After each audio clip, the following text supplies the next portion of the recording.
So hi, welcome to the Good Noise Podcast. I'm Shane. I'm Glory. And we're here with Jesse Ruben. And we're going to ask him some questions today. I'm going to start, so what inspired you to start making music?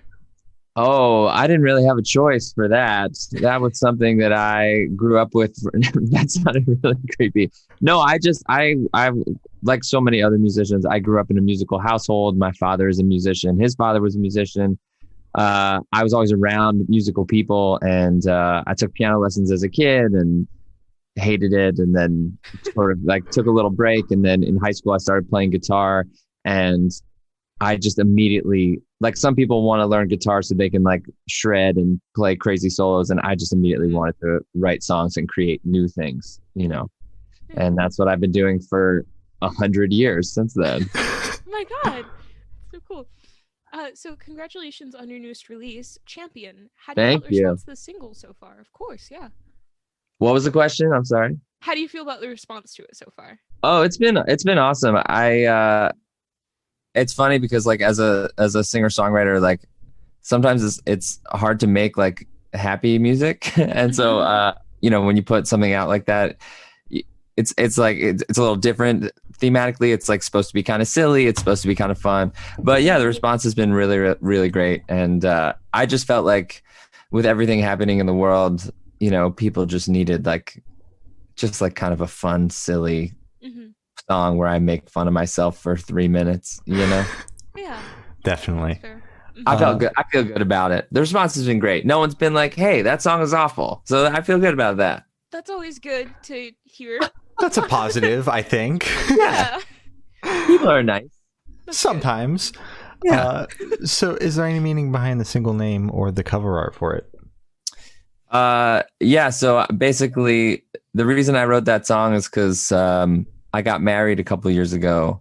And when you're a singer-songwriter and you're getting married, the response is very often like, oh my God, it must be so romantic. You must just like sing for your wife all the time. She must love it. And it's like, no, that shit went out the window like 5 years ago, right? Like, yes, I can sing. Sometimes I do. Sometimes she likes it, but mostly she's like kind of over it.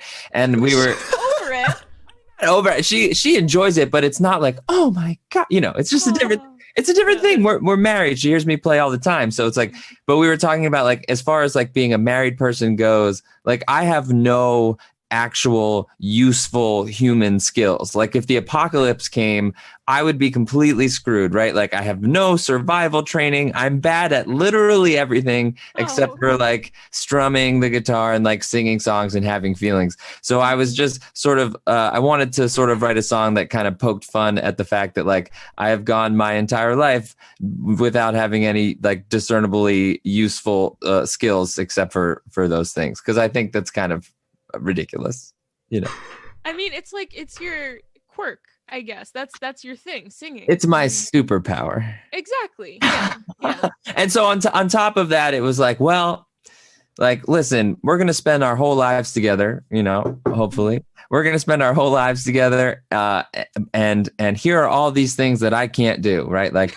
I can't cook, and I can't clean, and I'm not good at drawing, and I never was good at anything at all as a kid. But I'm going to try and be a really good husband. Aw. You know, that's kind of like the message of that song. Yeah. That's wholesome. I think so. Yeah, it's very wholesome. I like that a lot. So yeah, for the cover art, we were kind of trying to do like more of like a throwback, like old school kind of thing, where like when you would like doodle in your notebook as a kid, you know. So, and I also just really loved that red color, so I just kind of picked it and we went with that. Yeah.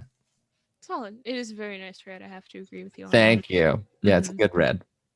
I like a good red. Who doesn't like? Oh, speaking of which, here, should I just like bang? Boom. Damn. Okay. I see you. So can you tell me a little bit about your writing process for this single? Yeah, it was. I'm trying to think if we got into a fight or not. I can't remember. Sometimes when we get into fights, I get really creative, which is bad because then it's like, do you want me to pick a fight with you? No, but then you're right. Being married to a songwriter must be really weird. I don't know. But I just remember, oh no, I was home. This was like right before the pandemic. So like early last year. and I had to go through my mom's basement for like she was cleaning out her house. Yeah. And I found a trophy that I got for something from like summer camp when I was 9 for something I totally didn't deserve. And so there's a line in the song, the only awards I got as a child were for participation. And I just thought that was a really funny idea. And so then I sort of like wrote the whole song around that line, but it came out pretty quick. I mean, it was like maybe a day or two. Sometimes I spend a really long time on songs because I get really nitpicky about lyrics and chords and rhyming and all that kind of stuff. This one was kind of just like bang, bang, bang, came out pretty quick. So, yeah, just very easy. And it was fun to write in my mom's basement the way that I used to when I was first starting out writing songs, right? Like there's something really special about when you first start writing songs, and I'm sure this applies to any type of creative anything. It's like very exciting because you don't know enough to have rules and boundaries. So you're just kind of like going wherever without really caring about what you're supposed to do. And I sometimes I really wish I could go back to that, like write songs the way that I did when I was first starting out. So it was great to just be in the same physical space of my mom's basement surrounded by, a bunch of like 15-year-old knickknacks and stuff like that, for sure. Yeah. That must have been amazing. Yeah. Yeah, for sure. So I want you to tell me your favorite lyric from the song and the meaning behind it. Oh, from Champion? Yes. Oh, I mean, I definitely think it's the only awards I got as a child were for participation. I thought, well, let me think. Let me go through it. I mean, I'm easily bored. Sometimes I snore. My wardrobe needs replacing. No, it's got to be the only awards I got as a child before participation. I just feel it's like shout out to all the kids who like never played sports or sucked at everything, or like, you know what I mean? Like I never got voted for best anything in high school. I wasn't cool. I think that group of people needs to be more represented. Yeah. The late bloomers, if you will. Yeah. Meanwhile, you guys look like you are in high school. Are you in high school right now? Yes. Yes, I'm a junior. God, you guys are amazing. Your podcast is awesome. Thank you. My God. All right. So impressed. Falling behind in school for the podcast, but it's all good. Yeah. I hope so. Wait, what is school like right now for you guys? Rolling out of bed at 8 o'clock in the morning and sitting in Zoom calls for about 4 hours and not paying attention to a single minute of it. I mean, I just don't know how you do it. I'm so impressed by young people right now. Oh, sorry. Are you in distance learning too, or are you in school? I'm homeschooled, so I'm used to this. Oh, so it's not a big change for you. No, not at all. Amazing. Good for you. Thank you. Wow. That's cool. Thank you. Anyway, you're doing great. Please continue. All right. So while listening to this song, what band or artist influence pop out the most to you? Oh man, good question. I really love people like Ben Folds, who, while having like really amazing, really catchy songs, his lyrics are super conversational and everywhere from really serious to also really funny. So for me, it was like, I remember back in college, I had a conversation with a friend of mine where she was like, your songs do not represent who you are. And I got very offended because what is that supposed to mean? Well, she explained it. So at the time I was like, what are you talking about? I am an artist. Meanwhile, I was awful, right? I had just started writing. I didn't know who I was as an artist or a person. So I was like, what are you talking about? And I got so upset. And she was like, well, Jesse, sometimes you're like sad and deep and whatever, but like sometimes you're fun and sometimes you're silly and your songs don't really reflect that. And it was a really amazing moment to be like, oh yeah, she's right. So then it's about exploring, like, if I don't want to just write songs so people know how deep I am or how clever I am or how many feelings I have, I also want to express like the silly, lighthearted kind of stuff.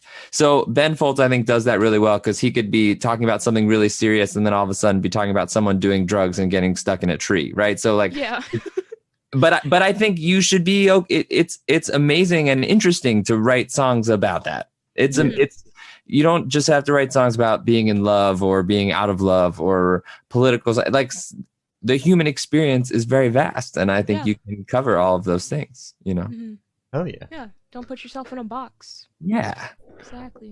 So this question should be super, super quick. Off the top of your head, I want you to describe this new single for new listeners in 3 words. No more, no less.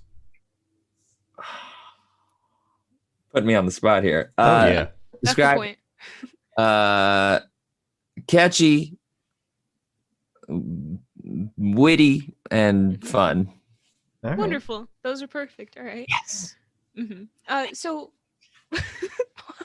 while listening through this single, is there a certain feeling or emotion you want it to invoke in your listeners?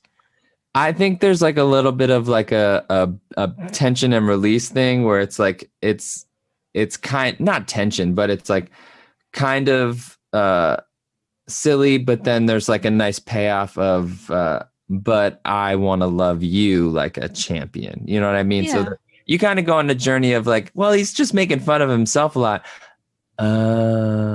Yeah. And also the bridge is like very Beatlesy. I was listening to a lot of. I'm not saying it's as good as the Beatles. People listening who are going to jump down my throat, but the stylistically and melodically and chord wise, it's like very middle 8, like a Beatles song. Because I listen to a lot of the Beatles, obviously.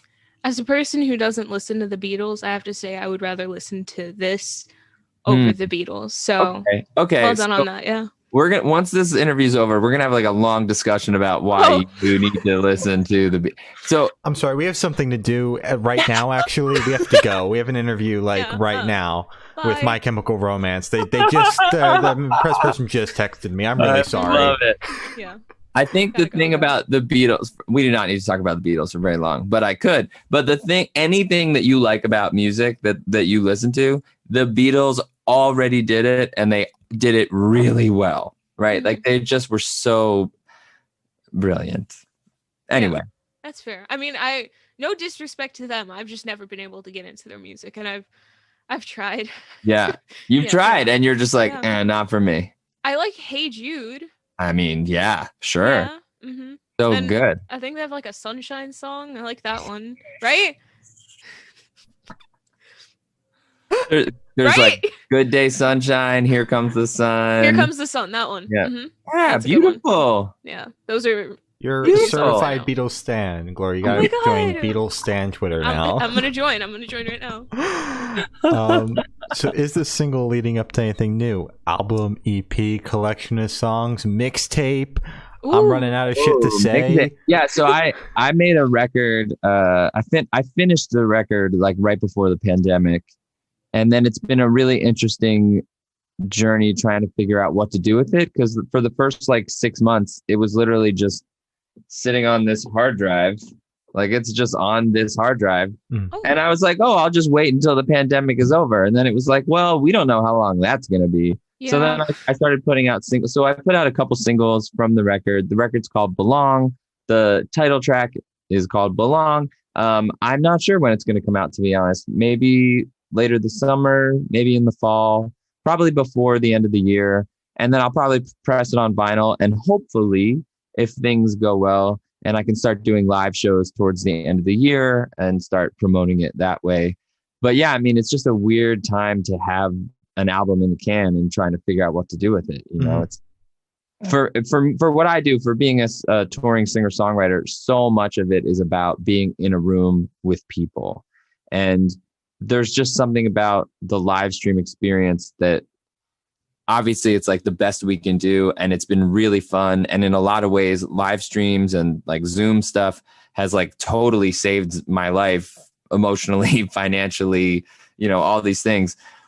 But there's something about just being connected to a room full of people that is just really special, especially when you have new material that they're not familiar with yet. It's like trying to win somebody over through a screen on a, like you said, like when you're in school, you're not paying attention to those Zoom calls. It's so easy to tune out when there's something that you don't recognize or something like that. So I'm definitely excited to be in a room and play these songs for other people and see how it goes. You know, like you learn a lot about songs by playing them for other people. So I haven't had a chance to do that yet. So I'm excited to do that. Definitely. I can't wait till shows get back. I know, right? Amazing. Yeah. This might be a weird question, but you said you don't know when you're going to drop the album. You mentioned a couple different seasons and stuff. Mm-hmm. What season do you think best fits your music? Because then you can figure that out and then just place it in whatever month span. That's a really great question. I've thought about that a lot. I'm definitely like a fall winter kind of guy. Yeah, that's what I was thinking. Mm-hmm. I've got some jams that are good for the summer. You know, like there are definitely certain songs that are good for the summer. I think Champion is a good summer song. But for the most part, yeah, I mean, like just like a lot of really great singer-songwriter music, a lot of times it's like fall, late at night, in your car, hanging with friends, you know, just kind of trying to relax and mellow out. I don't even like winter that much, to be honest, but I definitely think my music is more conducive to winter, fall kind of a thing. I completely agree. Okay, good. Well, we're on the same page here. Yes, good. Nailed it. So where do you see your music project in the next 5 years? Oh, that's a great question. Thank you. I mean, in 5 years, I'm going to be pushing 40. You guys are what, 17? 16. 18. Oh my God. I love it. I want to know how you guys met, but I'm going to answer the question first. I think when I was younger, that answer was always like, I'm going to take over the world. You know, in 5 years, I'm going to play in Madison Square Garden and I'm going to be on a bus. And I still want to do all those things, but I've also been doing this long enough where it's like, this is being a musician and being a songwriter is my dream. And it's also my job. And as I get older and have to reconcile with having responsibilities and being married, and we just got a dog a couple weeks ago. Aww. And eventually in the next 5 years, hopefully we'll have a family, and like your world changes. Right. And so I would love to be able to do all of the things that I'm already doing, which is being creative and hopefully touring as much as I can. And, you know, I'm in my studio space in a basement in Brooklyn, and, but being able to balance having a family and also being a creative person for a living would be really amazing. And then also one of the great things about being a singer-songwriter and getting to like be a part of people's lives, because the type of music I make is like the people that like it really like it a lot, and the people that don't like it is like fine, whatever. But the people that like it a lot, they like really grasp onto it. And what's great about that is that you get to have like a pretty profound impact on someone's life without ever knowing them, without meeting them, without ever seeing them. So sometimes I get to be in the room for when somebody proposes to their person, or, you know, I'm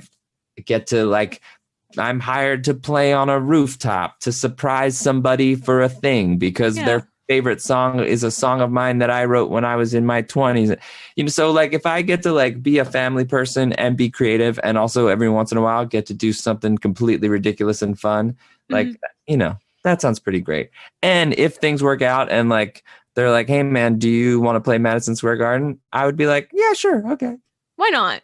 It's close. It's not that long of a commute, you know?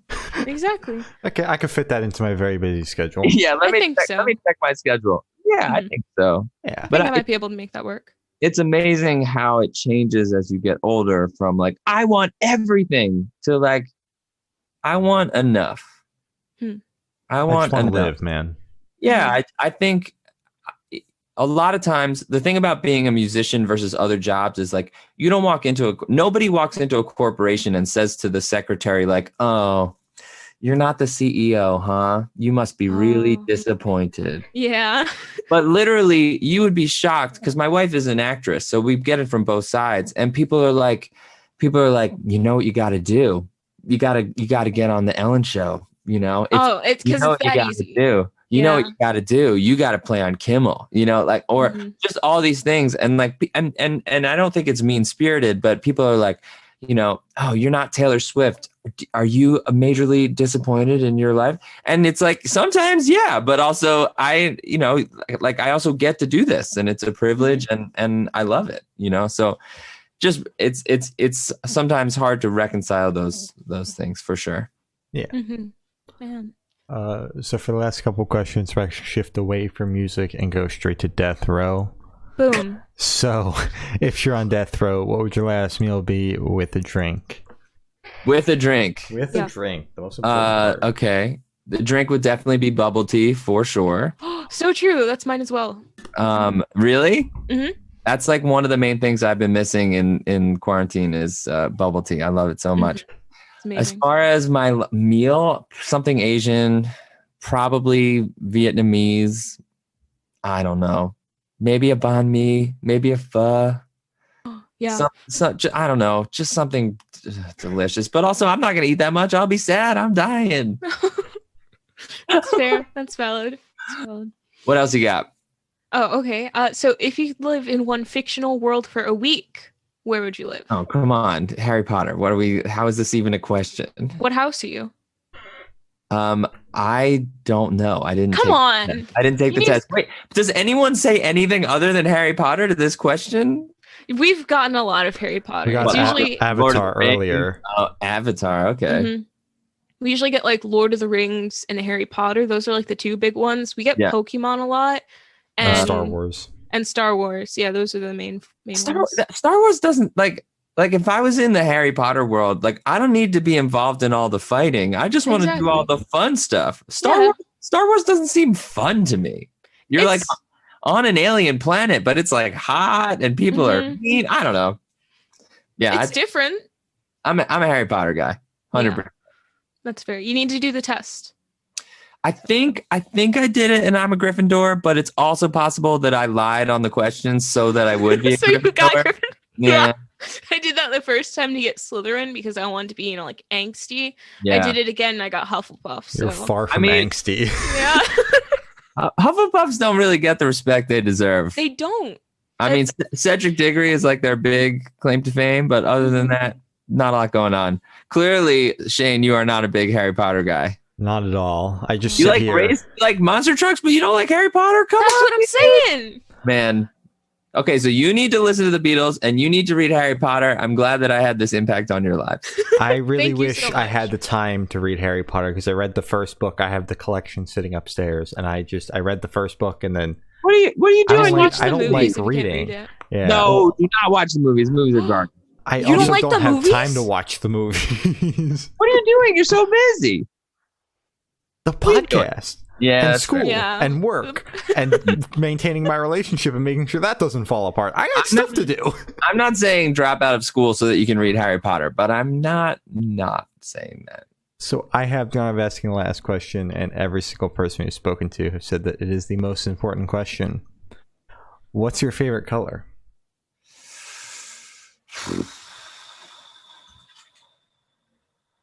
Something in the realm of like that. Ooh, like an aqua blue. Green. Or like more like a darker one. Maybe that. Ooh, okay. I like that. I think that's a good blue. Definitely. All right, you're gonna finish off the interview like that. Just in the dark. Yeah, exactly. So as I said, that's all the questions we have today. Is there anything that you would like to plug? Just follow me on Facebook, Instagram, Twitter at Jesse Ruben on all of the things. I'm gonna have a new song coming out later this year. Last year I started doing live streams. I did 30 Friday night live streams in a row. We're gonna start. Wow, Jesus. Yeah, it was so many. It was way too many. Mostly because every single week had a different theme, and I started running out of theme ideas like really fast. But we're gonna start those up again. Starting next month. The first one's just going to be all about our dog. So I don't really know what that's going to be, but he's really cute. So yeah, check out the live streams. And other than that, check out the tunes, especially, in the fall and winter when they're most thematically appropriate. And then also, I guess I should plug the Beatles and Harry Potter for people that haven't experienced those things. I guess so, yeah. All right. Well, thank you for now. This has been Jesse Ruben, and we're the Good Noise Podcast.